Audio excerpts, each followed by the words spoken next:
My name is Aiden Scott. I was born Autumn Scott, a female, in 1990. And now I am a transgendered male. I'm what we call an F to M, a female to male, transgendered. And I'm here to share my experience with being transgendered with you all. I'd like to really emphasize that this is my experience. Not everybody has the same experience. And it never hurts to talk to a number of people from any walk of life to understand a little bit more about what happens. Now, throughout my experience, I'll try to share with you exactly what things are expected and what things are shared among the transgendered community as far as habits and lifestyles, like lifestyle things, and just kind of giving you as much of the broad as I can within my personal story. And I really hope you enjoy it, and I really hope you take something from it.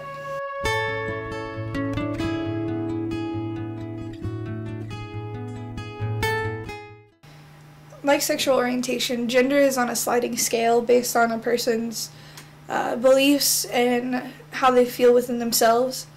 And I'd like to remind people that gender and sex are completely different. One sex is what's between the legs, and one's gender is what's between their ears. And a lot of times, gender and sex may not line up. And that's when you have people that are genderqueer, gender neutral, transgendered, bigendered. It all depends on the person and what they want to identify as.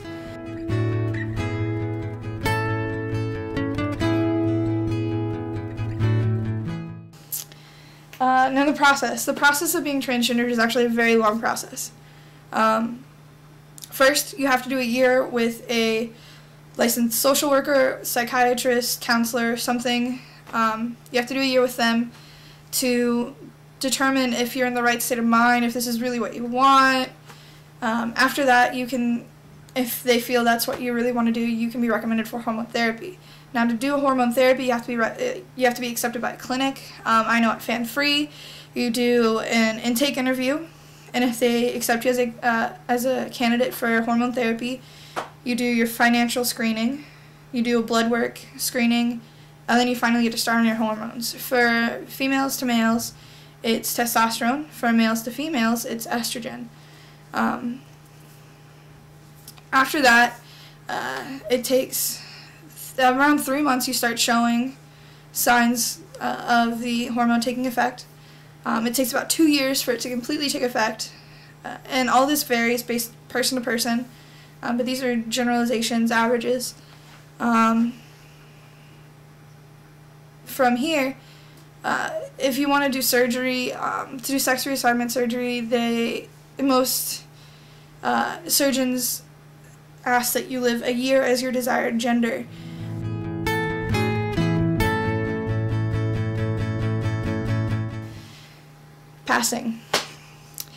Passing is when a transgendered individual is attempting to look like their desired sex.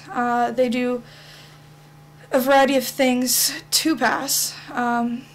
For male to females, it's things like dress in female clothes, have long hair, wear makeup, wear a bra, breast implants, heels, shave your legs, shave your face. Some even go to get laser hair removal, and like tucking. I won't go into the details of what tucking is exactly, but tucking. For males, it's things like binding, packing, wearing facial hair, keeping shorter hair, dressing in guy clothes, not shaving. So binding. Binding is another way to pass in the female to male transgendered community.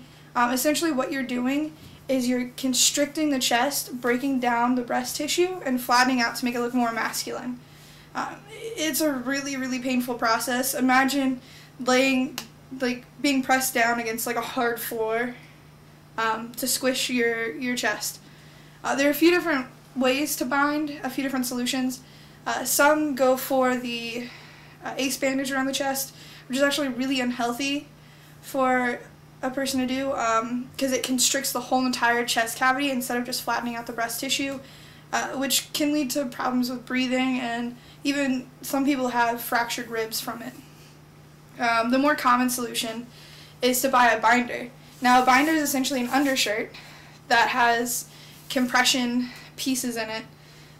Mine has a double front, so that it's like an ultimate compression, and it squeezes. The way you get your measurements is you take just under the bust line and then over the thickest part of the bust line and average it out to get your ideal fit. And over time you actually get to move down in sizes based on the flattening of the chest, because as the breast tissue breaks down, it's easier to work with and squish. It's, again, really painful, not a fun process. I don't recommend it for everyone. Okay, so I'm doing a fake beard to kind of make myself look more manly since I can't grow one yet. A lot of trans men don't do facial hair, but the ones that do it just so they can pass as a man a little bit better. I'm using liquid Band-Aid and some fake hair to give myself a beard.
I get my first shot tomorrow. I'm super excited about it. I'm going down to Richmond to Fan Free Clinic, which is the closest transgendered clinic to Lynchburg.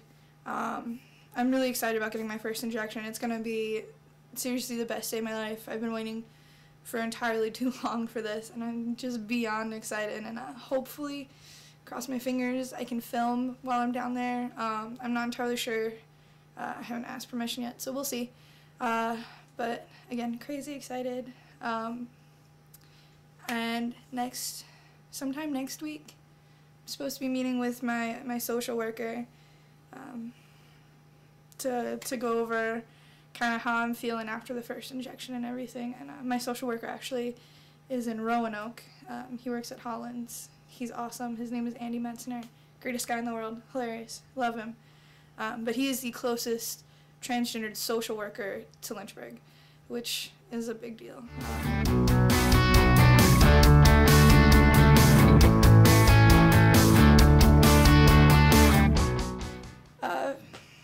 I think one of the biggest things about being transgendered is people using the wrong pronouns.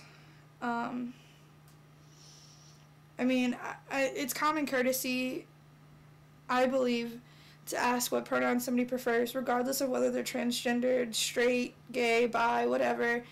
No matter if they identify as male, female, cisgendered, gender ambiguous, gender neutral, whatever they identify as, asking them what they want to be referred to as is always the best policy.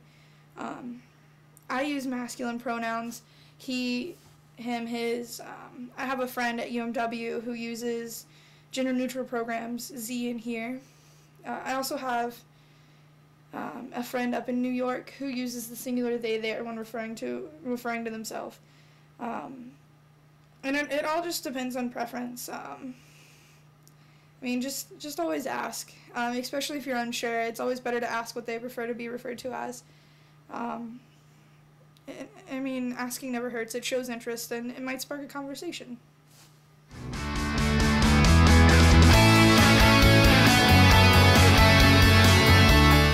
So I just got my first injection. It was the greatest thing ever. Like, I can't even explain it. I feel so energized. Like, I finally feel like I'm making a step in the right direction. It's great. But sadly, they wouldn't let me film.